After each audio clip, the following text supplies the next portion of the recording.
Hey y'all, what time is it? What time is it? It's unboxing time.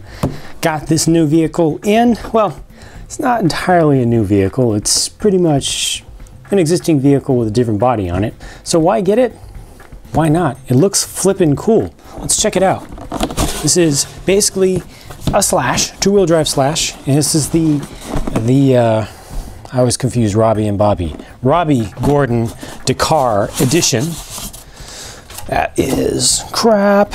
I hate styrofoam and all the white beads of stuff that gets stuck everywhere. But I'll get this out. It's oh wow, that is a bright orange. It's fluorescent. I thought it doesn't really look like what's on the box. Yeah, you can even see it there. The colors are very, very, very different. This is the color that I thought it was going to be, but this is just like a day glow, almost fluorescent red. It's like a reddish orange. Okay. Paperwork, and at the other end is the radio. Okay, that takes care of that. Throw that away. Throw everything away. Take this stuff off, the pins, and take this off, and throw that away. And now I can say, oh wait, I see some warning labels. Warning, attention, warning, attention, warning. What is this? Why is this on here? Another warning. Mise en garde. Motor warning. Shoot. Okay, there we go. So it's kind of unfortunate timing that this has come out during the time when Robbie Gordon was actually campaigning the full-scale version of this exact vehicle in the Dakar Rally down in South America, and you know, you kind of expected them to go together, and then they would kind of help to promote each other and stuff. But unfortunately, he had some really bad luck early on in the rally, so that kind of put him out of the picture in real life. But that doesn't take anything away from this truck. The truck still looks flippin' cool. I don't think that, well, I mean, I'm sure there's some folks that will disagree with me, and that's fine. But I sure like the squared off kind of military racer style. It's, you know, it's based on the design of a Humvee, or I guess not a military spec one, but a urban civilian spec one. But it's probably all fiberglass body in real life. But just the look of this thing, I appreciate it a lot. I like different stuff that is odd and plays around with curves versus lines and chines and things, and especially with those wheels on there. You know, if I could have, I would have just gotten the body and then the wheel and tire set just for the look and thrown it onto one of my existing Slashes, but they didn't have those out yet. So here's this, and this will do. Not only, as far as looks are concerned, not only have they gone with the new body with extended body posts, front and rear. I'll take a look at those in a second. They look good. And also the matching color, nice wheels and tires. So you got those black wheels with the bright orange faux bead locks. But they've also gone with the black chassis, and yeah, just the chassis. So many people dye their chassis, right? Dye them usually to black is the most common thing. This one already has that, so I don't know why they don't just go back to black for everything, because it just works better for everything. All the Traxxas vehicles that have plastic chassis should go back to black, in my opinion, and just stick with it, because nobody wants to see a vehicle that's driving over terrain. You know, you video it and you get it on slow motion, and one side comes up a little bit, and then you see this just toyish looking, just basic light gray, and it's just not right. Whereas when you have black there, it just kind of fades away. It just looks all like shadow and looks more realistic. It's just better, in my opinion.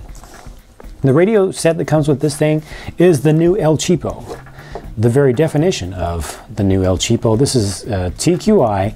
It is 2.4 gigahertz. So this is the new low end amongst Traxxas radios. 2.4 gigahertz, that's good. No antenna to break off and to take people's eyes out.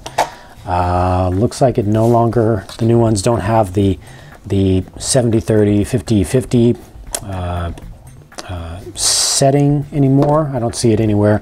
It's all just 70-30, looks like, but same basic design as before. But this does not have all the Traxxas Link menu system in it. I think it's got trim and steering trim and reversing. I think that's all that it has. I think so, if I'm not mistaken. And it uses just 4 AA's. So a decent start for you know, the market that they target, especially folks just getting into the hobby with something low end like this, a 2-wheel drive slash. It's an okay place to start out. Other stuff that's included here, there is a basic wall charger that's included here. I'm not going to take all this out, but just your usual stuff. Another spur and pinion for the high speed racing or high speed driving, speed runs basically back and forth. Some shock preload clips and extra pistons of the different types if you want to change those out. And then also some body washers and some extra body pins. That's all the stuff that's included with it. So just basic stuff. Like I said, this is just a 2-wheel drive slash with a new body on it. God, that looks so much better than before. I swear, they need to make all of their, look at that. They need to make all of these have this chassis. If they're going to continue making this chassis, this high center of gravity chassis, they need to make them all black, because it's so much better, especially with the black wheels on this one. That really stands out, really looks good. XL5 ESC, same waterproof ESC, the digital waterproof 2075 steering servo. You got your Titan 12-turn brushed motor over here. Even just continuing on with the blackness of it all, even the hardware, all the screw heads and such are they just fit in now. You don't see your hardware sticking out. The only thing that sticks out here, well, other than the servo, you got your bell cranks and the servo saver at the end of that. Everything else just looks so superior. And the suspension setup on this thing, indeed. They I asked Pete Vieira over at Traxxas if there was anything different on this, just so I could say definitively, you know, is it just a slash with a different body? And he said, well, yeah, it is just a slash with a different body, and these adjustable body mounts, I'll show you or mention a little bit more in a second, but they also adjusted the suspension supposedly.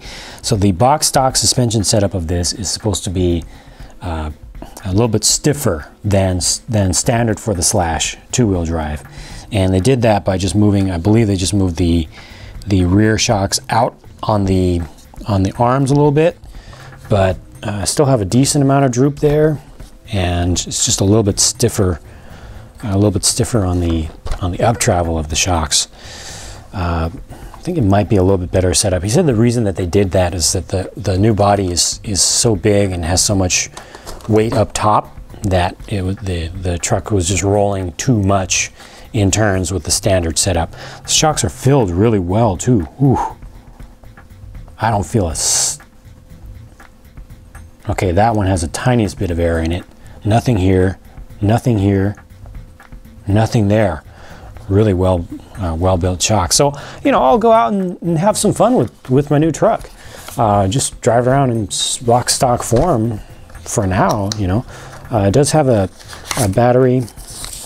More warnings. 7-cell nickel metal hydride battery, you know, the basic stuff. Gets you going. I've driven with those batteries so much with all the stock XL5 2-wheel drive Traxxas reviews that I did. I used these batteries by the ton, literally by the ton. They get pretty heavy, but they work fine. You don't need to have LiPo, especially in a vehicle with a brushed motor. But they give you that, and it's everything you need to get started. It's everything that a newbie needs. I can't complain. And then with these body posts I mentioned, so show the rears first. You're probably not going to see it all that well from back there, but they're just adjustable. So you can move this whole thing can be moved down to here, and you can also move up. Looks like you can move it up from here another half an inch or so. Plus, there's another set of holes on the base mount. So you've got your posts here, but then the mount itself can also be moved up, just like on the regular two-wheel drive Stampede. And I think the Slash, and I don't know about the previous Slash, but I know the Stampede had an extra hole in the more recent version, so you can go higher. This body, where the body posts are, where they hit, is right up here, and it's very near the top. But you could still move this up, and if you got another body that's SUV style, if another one comes out, or if you wanted to go with kind of a semi monster truck look, and you got an HPI body that's narrower but still long and tall, you could still move these posts up a little bit more and still be able to attach a body without getting new parts. And then on the front, the fronts right now where they sit, can't tell if they're all the way down, but if they're not all the way down, they're pretty close. So adjustability good, but in this case you can't adjust down. Some bodies you want to be able to adjust downward to kind of slam them a little bit more, especially if you're going to do a lot of running on the street. You're going to stiffen up your shocks even further. It's nice to be able to slam them. So a little bit of a miss right there, I think. I know there's some geometric considerations and constraints there, but it would have been nice if those were able to go down even further. They don't. They do go up probably 1.25 inches though from where they are now, so you could definitely really have something sitting up high. And again, if you're doing kind of a half monster truck conversion, put on some bigger wheels and tires and a narrower body, you can really have that lifted body look to it. Yeah, I think that pretty much takes care of this one. The tires, I feel a little bit softer than I recall. I haven't had these exact ones in a long time. It's the original tread, not the BF Goodrich tread, but they're original ones that came out on the original Slash two-wheel drive. They feel a little bit softer to me. Like the compound has gotten a little bit better. They're still not going to be great, I know that, but maybe it's just the mold release compound is just kind of tripping me up. It's kind of grabbing the skin a little bit more, but I don't know. Like I said, I will go ahead and have some fun with this thing, because that's what I like to do the most with RCs, is just drive them and tune and just play around and enjoy them, and do it for fun, not for work. So we'll see how this thing works out. Do not expect to see any sort of formal long review. I've already reviewed the regular Slash, so like I said, this is primarily just a Slash, so there's no point in going through all that again. But I do want to share some video footage of it in action, just because it looks so cool. And I know there are some folks that agree with me, some that don't, but some folks that do. So for those that do like this body, that do want to see it in action, I'm going to give it to you because I can and I want to.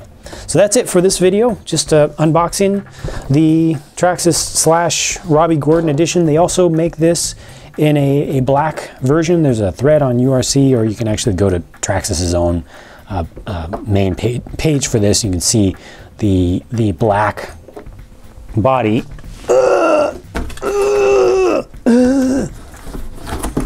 That's what it looks like, but I don't know if you're getting the glare on there. Is there glare? I can't tell. Well, anyway, there's a black one. If you don't like the bright screaming orange, you might like the black a little bit better. It's a little bit more demure, but check those out. That's it for this video. Thanks for watching. Catch you again soon.